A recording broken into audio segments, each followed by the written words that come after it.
Hello, viewers. Welcome back to another episode of my show. I have talked a lot about how to write a good resume, how to write a good cover letter, how to face interviews, how not to do things in the interviews. But in today's episode, I'm going to talk about a little more interesting and a little more important for you all. I'm going to talk about five common resume mistakes that all the job seekers or the newly fresh graduates do knowingly or unknowingly, and how to avoid these resume mistakes uh, to get the interview that you want for your dream job.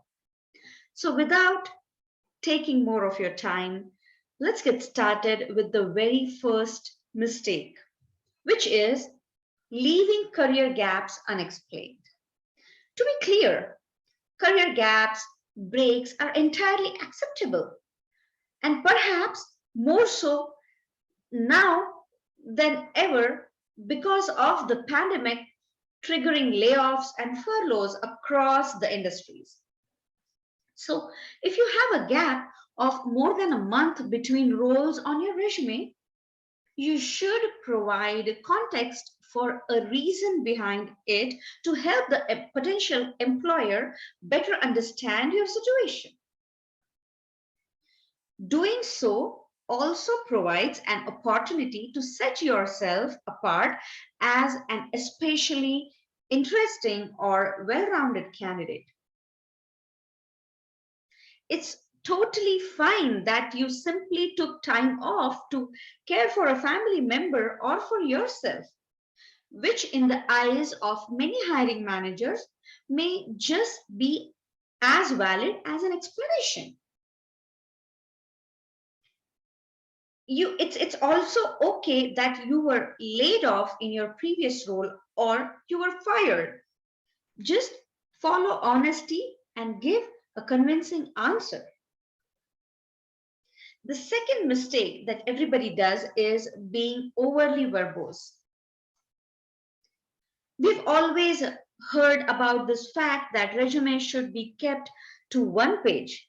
While that's still a healthy benchmark to aim for, the exact length is less important than its readability and concision.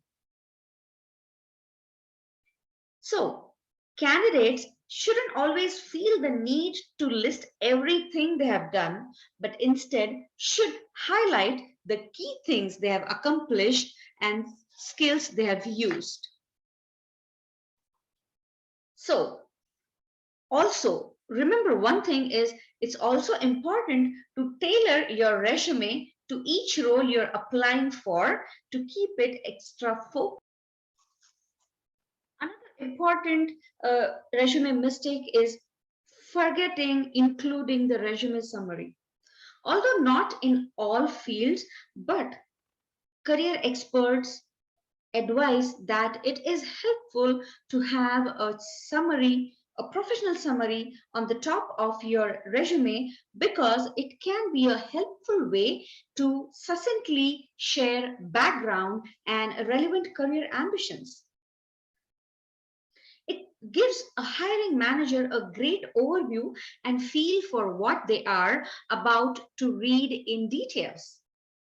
It can also separate you from other candidates by essentially reminding the hiring manager why you are interested in in the role and qualified for a role at a glance. And it's an extra opportunity to stick yourself in their memory. In my next upcoming video, I'm going to give some more important tips on how to write a strong, convincing resume summary so that it will help you stand out in the bunch of other resume from different candidates. The fourth mistake that is commonly done is leaving out contact information, which is the most important. If your resume doesn't have your email or your phone number, or if it is hiding somewhere as a footnote at the bottom in small print, it's hopeless, it's useless. There's a stronger chance that you won't hear from a hiring manager. Even if that info is in your cover letter, application, or a body of the email through which you have submitted, it's important to have it on the page of the resume on the top. Please go back and look at one of my previous videos in which I have talked about how a resume should look like. By including your contact information directly in your resume, you'll reduce the number of hoops that this person needs to jump through to reach you. It's also worth noticing that your email address should be a professional one. It cannot be hobbies or nicknames. It cannot be just love123 at xyz.com or sexy honey blah blah blah at yahoo.com.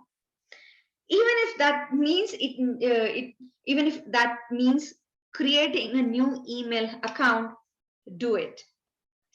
And if you are resubmitting, if you're submitting your resume as an email attachment, having a professional email signature with your contact information will also help you get noticed.